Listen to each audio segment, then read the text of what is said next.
Good morning, everyone. It's that time again. I took a couple of days off. Was it a couple of days? I think. And I did nothing. Absolutely nothing. I'm not kidding. Oh, okay. I cleaned the kitchen. I cooked. Took care of the dogs and the piggy food. And that was it. I'm not kidding. You guys ever do that?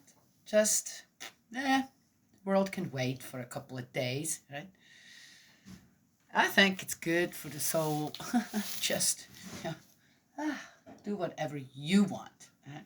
For a couple of days, or do nothing, right? Just nothing. I did nothing, except for, which took very little time. Anyway, so let's get started right away. So I don't really have anything to tell right now. My mind is so clear and clean and just blank, right? Cool. I like it. I like it that way too. Spirit World says, yeah, and you ignored us too. Well, sorry. Got to have those days every once in a while. We're in Leviticus 6. I might as well mark it already. It's so dark in here today. It rained. Oh, I can share that. It rained yesterday. On and off, it literally rained buckets. And the water's flowing everywhere. And I know our spring filled up, which we needed as well. And it's wet, wet, wet out there. But the nice thing about that is it's easy to pull weeds. Mm-hmm. Yep. Just depends on what you're into. Different things are just, just needed that. Yep, That makes it so much easier for certain things. Yes, there you go. All right, priesthood and sacrifice, the burnt offering. We're not done. Man, there's so many more. It looks like this is all just about.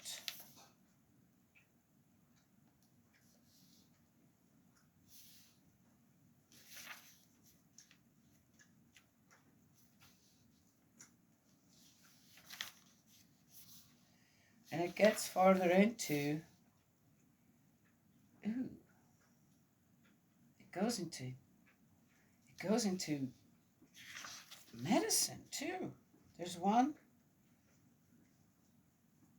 in water, clean and unclean, winged insects. Wait a minute, that's not the one.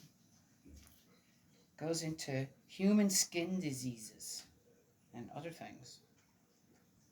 Swellings, scabs, discolored ulcers, burns,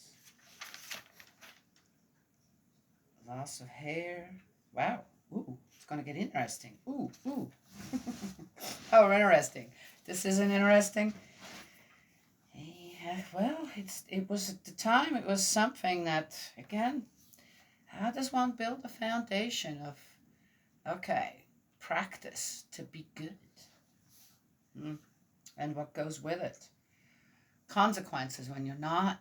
Yeah, well. Okay, Leviticus 6, the burnt offering. Yahweh for the priesthood and sacrifice. Yahweh spoke to Moses and said, give these orders to Aaron and his sons. This is the ritual for the burnt offering. That is, the burnt offering that stays on the altar brazier all night until morning and is consumed by the altar fire.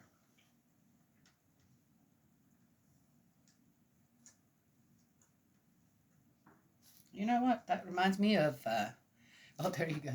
There's all this stuff that comes to my mind that I experienced going through life. And there was one time where the children and I, we went to a powwow. And we were there for almost a week. Oh my gosh. Oh, memories are just flooding back of that time. And we were at the campground there with other people, and you kind of got together and you talked about things, and it was amazing. The children somehow they had so much fun with all the other children, and so the adults kind of got to talk, right? Yes, it was in the woods somewhere. I can't even remember exactly the place. All I can see is where we were at and what it looked like. And they had a fire there that I was explained and never experienced before. It was called a grandfather fire. And they started it at the beginning of the powwow, and it never went out. And it was always guarded as well, during the day by people and at night by people. Now I'm sure there were people assigned to do that, but somehow the grandfather fire was never left alone. And even though there may have been someone, I never knew who was assigned to it really, but I remember for many hours at night to stay with the fire as well and just watch it. Yeah, yes. At the end of, was it 7 days? Yeah, I think we were there for a whole week. At the end of 7 days, and even before that, maybe day 5 or something, I could see the fire change. The colors of the fire changed. Yeah, it's very interesting. There seemed to be more to the fire than there was in the beginning, as if all the time spent around this element, the fire, the people, and there were no altercations. There was just peace and harmony among the people and the children. I mean, I'm not kidding. It was just like that. And the fire just started to change. Started to what I could see was the colors, the different colors. Suddenly there was blue and green and a different type of yellow in the fire, not just the orangey red, yeah, right, yes, and ochre that most fires are like. Oh well, one can do that with putting other wood on it and something. Yeah, okay, all right. You know what?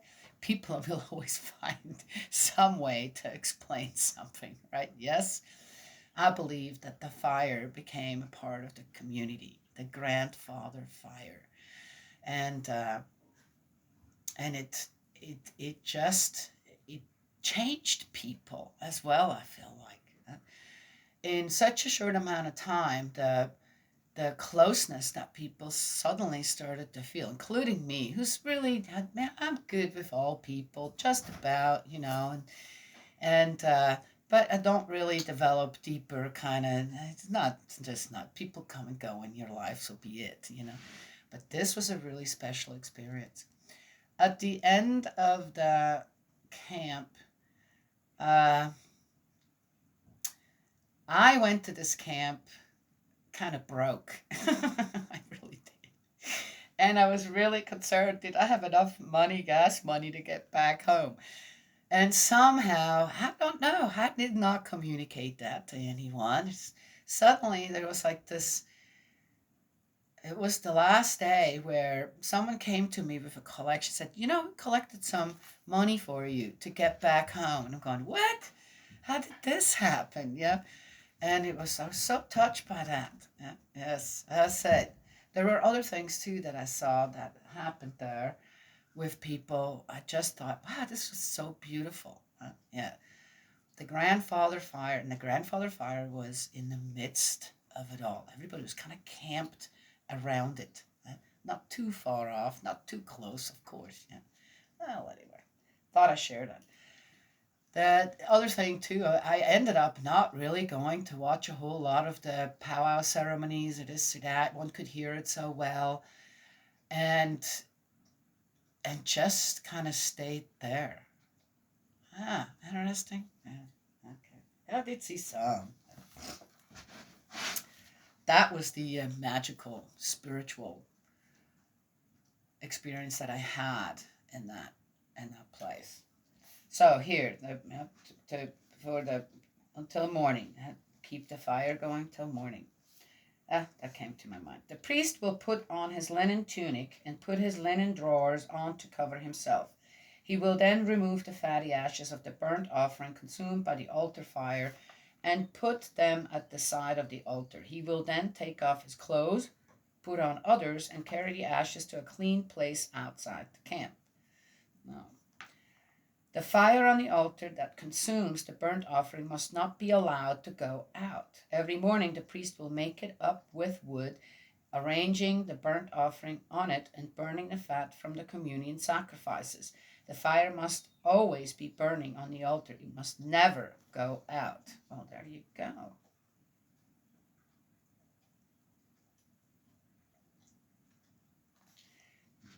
I wonder why it was for them that it shouldn't go out. See, it doesn't say, but maybe it'll say later, because we got so much more to read about sacrifices. The cereal offering.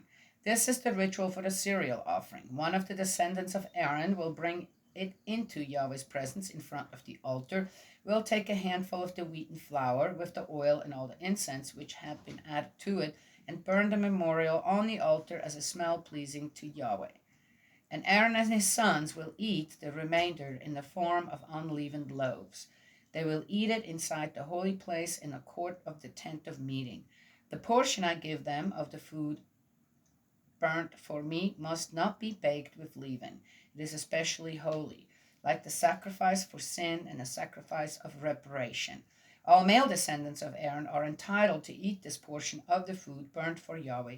This is a perpetual law for all your descendants, and anyone who touches it will become holy. Oh.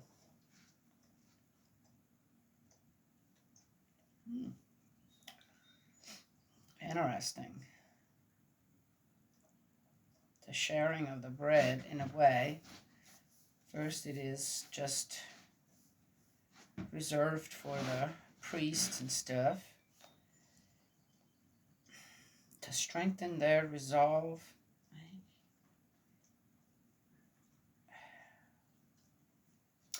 Okay, let's keep reading.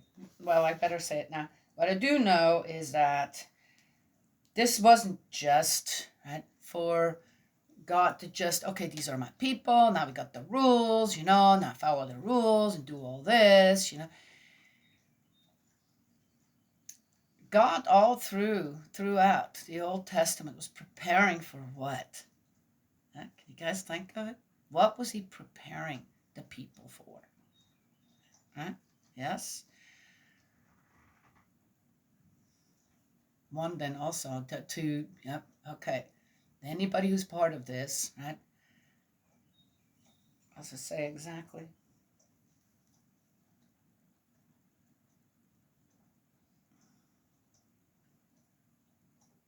Anyone who touches it will become holy. It's as if somehow not just the spirit but the body of the people that had to be cleansed somehow. Something just wasn't right anymore, right? After Adam and Eve had to leave the Garden of Eden. So just interesting. And again, God was preparing a lineage for whom, right, to be born. And that needed to be done where who can't be a part of, doesn't have any part of it anymore, right? Yes, we all know that angel just couldn't help himself either, right? So then one has to ask oneself too, is how degraded were people already at that time, right? Yes? Or was it just original sin? Right? We lost our original self in the Garden of Eden through our ancestors, Adam and Eve. God's trying to restore that within us, within his people here. And that is why it's so important to follow these rituals, these sacrifices. It's I don't know. I'm thinking that could be it. It makes sense to me. Why God would do all this then. As we keep reading, as we keep praying about things, as we keep searching deeper for knowledge and truth, suddenly, somehow, we get greater understanding, don't we? Yes? It's a beautiful process. For me, every time new again, one would think, well, after all these years, wouldn't you already know everything? Well, what did I say? Every time at the beginning, I said, well, these sacrifice. Why would they need it? This and that, right? It's a journey that we walk together in many ways, right? Yes? I think the main thing is to acknowledge, I may have had this wrong. Or even if I don't have it wrong and it's still kind of gross, there was a reason for it. Why God decided to do that. Why that was needed, right? Yes? Okay. Anywho. Yahweh spoke to Moses and said, this is the offering that Aaron and his sons must make to Yahweh on the day they are anointed. 1/10 of an ephah of wheaten flour as a perpetual cereal offering, half in the morning and half in the evening. It will be prepared on the griddle and mixed with oil. On the griddle. They had griddles? Yeah. You will bring the paste as a cereal offering in several pieces. A dough paste as a cereal offering in several pieces. Offering them as a smell pleasing to Yahweh. Named bread smell. I'm going to make bread today. That was one of the things I was going to make. I'm going to make bread today. When one of his sons is anointed priest to succeed him, he will do the same. This is a perpetual law. The entire cereal offering will be burnt for Yahweh. Every cereal offering made by a priest will be a total sacrifice. None of it will be eaten. Oh. The sacrifice for sin. Some of it they don't get to have. They don't get to be a part of. It is just for God. Interesting. The sacrifice for sin. Yahweh spoke to Moses and said, "Speak to Aaron and his sons and say, this is the ritual for the sacrifice for sin. The victim must be slaughtered before Yahweh on the spot where the burnt offerings are slaughtered. It is especially holy. The priest who offers the sacrifice will eat it. It will be eaten inside the holy place in the court of the tent of meeting. Everything touching the victim's meat will become holy. And if any of the blood splashes on clothing, the stain will be washed off inside the holy place. The earthenware vessel in which the meat is cooked must be broken. If a bronze vessel has been used for the cooking, it must be scrubbed and thoroughly rinsed with water. Any male who is a priest may...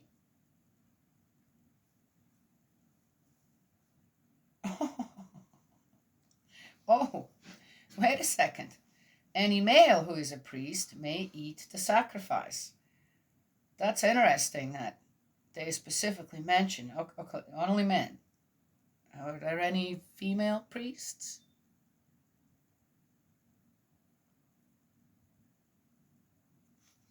It is especially holy, but no one may eat any of the victims offered for sin, the blood of which has been taken into the tent of meeting to make expiation inside the sanctuary. These must be burnt. Now again, so I noticed that right away, right? Because I'm a woman, I'm going, okay then, well, special. Men are getting the special treatment of being more holy than women, like we're what? But that's again about subject and object. Men will always be subject. They're born in that position. Women will always be object. So if God's restoring here something, making a foundation for a restoration of humankind, obviously it's not about the animals or plants or the mountains or trees or whatever out there. It's about us. Okay, then men have to be restored first. Yes? Does that make sense then? Yes?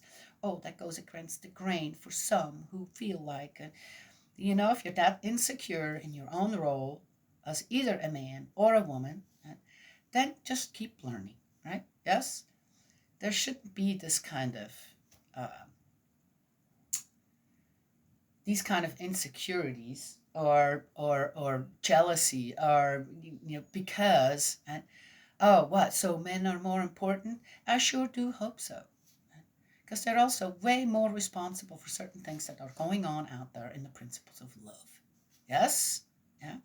Yes, please, restore first. Men should restore first. Become a true man. Yeah? Shouldn't be so hard. Well, anyway, so I'm good with it. But I noticed it. And again, people can understand this however they want to. I'd have to say for myself that, God's not looking at other man or woman as one to be more than the other. It's just there is a sequence of position. Done. And what's the big deal? Who comes next? After man, then woman. What comes next? Child. Then, guess what? Man and woman are what? Parents. seems right there, that those are pretty clear positions, aren't they? Yes, they are just as clear between man and woman. All right, in a very positive way. The sacrifice for sin. Wait a minute, didn't I already say that?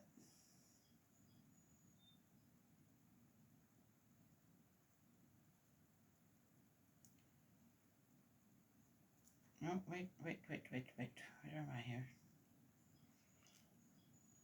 No.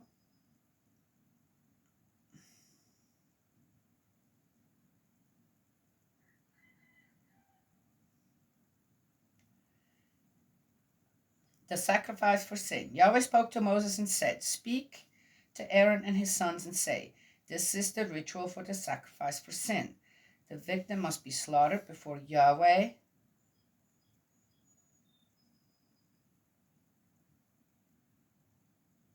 Oh, wait a minute. Did I just read this? No. Where does it say it here again? I just saw it.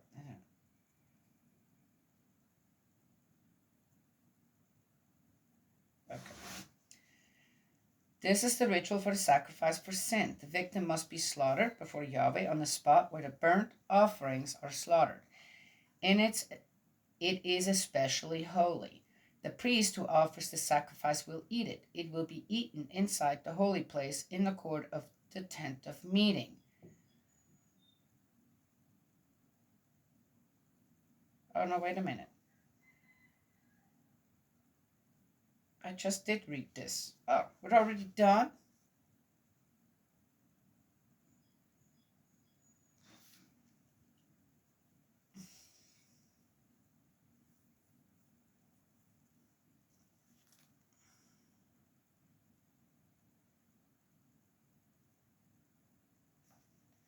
Wow, that was short. I'm almost deflated now. You know what? I'm going to read that last part one more time. Just because I feel like I need to. The sacrifice for sin. Yahweh spoke to Moses and said, Speak to Aaron and his sons and say, This is the ritual for the sacrifice for sin.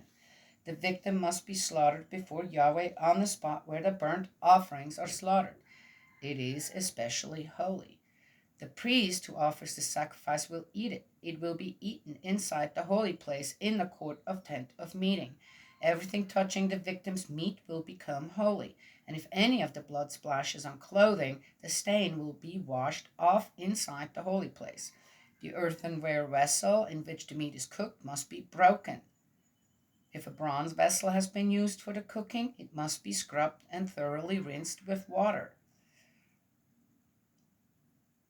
Any male who is a priest may eat the sacrifice. It is especially holy. But no one may eat any of the victims offered for sin, the blood of which has been taken into the tent of meeting to make expiation inside the sanctuary. These must be burnt. Man, there were a lot of rules. Oh, there we go. Oh, I got a little confused there. Almost as if... Oh, now... Again, one could say, well, what did you say beforehand? Were you right about that? The thing is, to reread sometimes, right? As I said, I just had to start and go, okay, I don't think I'm done. I have to do this again. Wait a minute, did I already read that? Little off track? No, not really. It's more to substantiate. Sometimes that's what happens. Substantiate the words again. With a good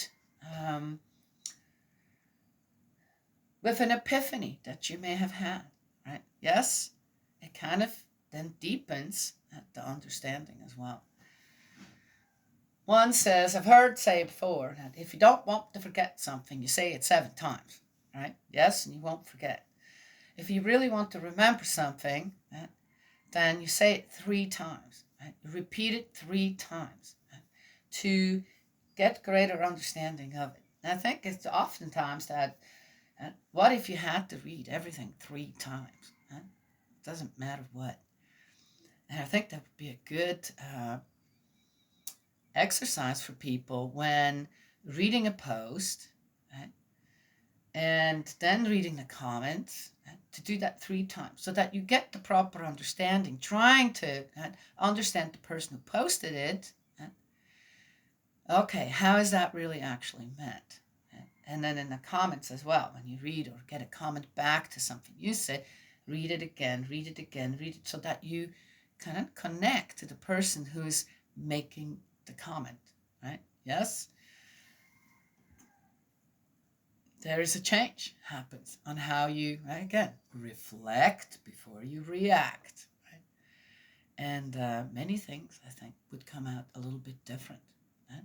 More in harmony and peace, balance, and rather than having an offense and then having to do defense or vice versa, it becomes teaching. You start to teach. You don't have to take either side. You just teach.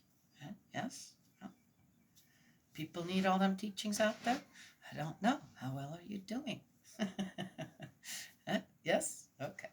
Well, that's what I wanted to share this morning. God's love and blessings always, and I will talk to you all. Oh, may He protect you as well. And I'll talk to you all another time.